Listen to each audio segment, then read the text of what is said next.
Assalamualaikum warahmatullahi wabarakatuh. Ketemu lagi dengan saya Abdul Manan, mahasiswa setia Muntai, program D3 Administrasi Bisnis.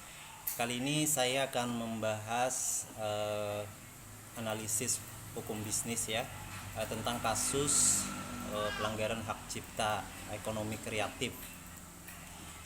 Ini untuk memenuhi tugas dari ibu dosen, yaitu Ibu Eka Santi Agustina Esos MM. Ya, kesadaran tentang hak cipta di Indonesia masih cukup rendah ya. Hal ini bisa dilihat dari banyaknya kasus-kasus pembajakan hak cipta atau plagiarism yang terjadi di akhir-akhir ini.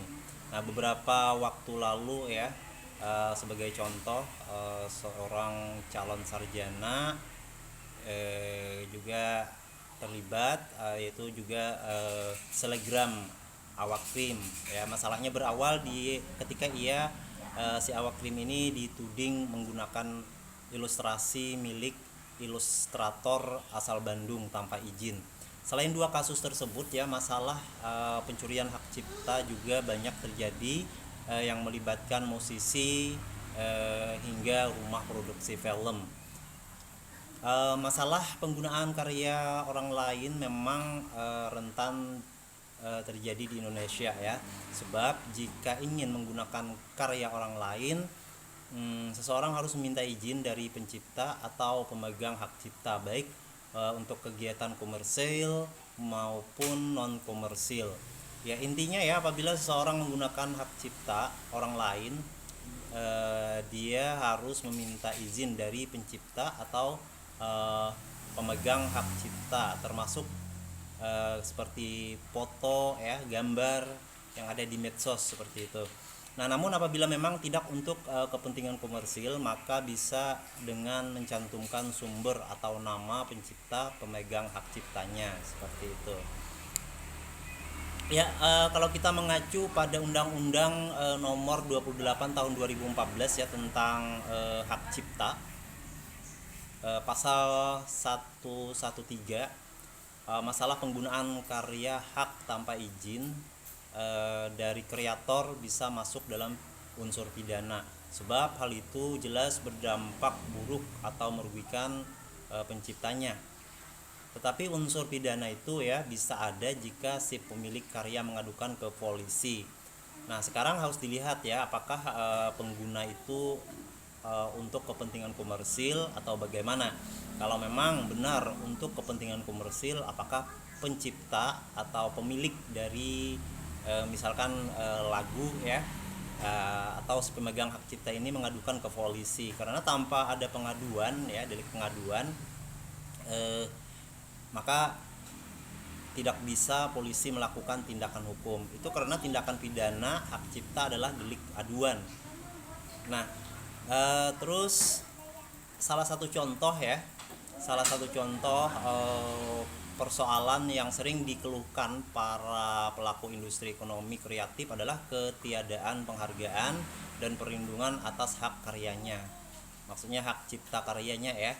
Nah, persoalan yang ada selama ini di sektor industri kreatif ini ya, adalah belum tampaknya pengayoman dan perlindungan yang maksimal kepada para produsen, pencipta, serta karya ekonomi kreatif, terutama dari sisi hukum.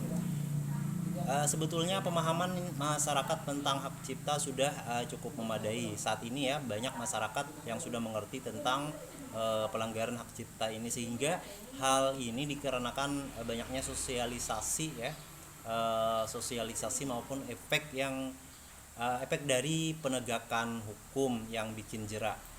Nah, di samping itu juga ya, banyak tulisan-tulisan di media sosial hingga jurnal ilmiah tentang hak cipta juga ya, menjadi pertanda banyaknya masyarakat yang sudah paham mengenai hal tersebut. Kalau masih ada satu atau dua orang yang melakukan pelanggaran hak cipta, kiranya hanya karena dua alasan. Dia memang tidak tahu, atau tahu ya, tapi dia sengaja mengabaikan hukum. Nah, tidak menghormati hak orang lain, tidak menghargai etika, dan tidak patuh pada hukum. Jadi memang ulah orang yang tidak patuh pada hukum dan tidak menghormati hak cipta orang lain dan juga tidak menghargai jerih payah orang lain berkarya, yaitu mungkin alasannya ya. Nah, mudah-mudahan ya kita semua berharap adanya penegakan hak cipta dan royalti bagi pelaku industri kreatif termasuk industri musik di Indonesia.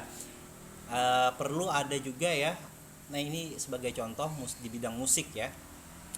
Perlu ada juga pembaruan hukum Undang-Undang Nomor 28 Tahun 2014 tentang hak cipta, sebab undang-undang tersebut lebih banyak membahas tentang musik dan belum mengakomodir semua karya kreatif saat ini.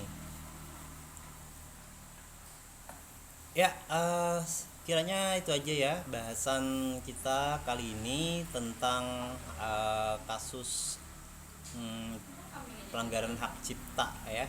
Mudah-mudahan ada manfaatnya. Salah hilap mohon maaf, dan ketemu lagi di bahasan kita berikutnya di channel YouTube saya. Wabillahi taufik wal hidayah. Wassalamualaikum warahmatullahi wabarakatuh.